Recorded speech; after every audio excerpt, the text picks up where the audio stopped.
মহাদেবের মেসেজ এসছে তোমাদের জন্য, তো এটা স্কিপ করো না, মহাদেবের কথাটা একটু শুনে যেও।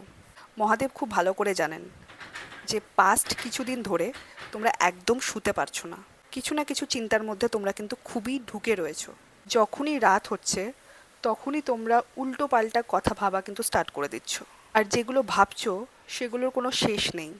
উনি তোমাকে একটা কথাই বলছেন যে ভুলভাল জিনিস নিয়ে একদম চিন্তা করো না, সময় ওয়েস্ট করো না। এর থেকে অনেক বড় কিছু করার জন্য তোমার জন্ম হয়েছে। মহাদেব একটা কথা বলছে, তোমার লাইফে কে আসবে, কে থাকবে, কে কতদিন থাকবে, সেটা একমাত্র আমিই ডিসাইড করব।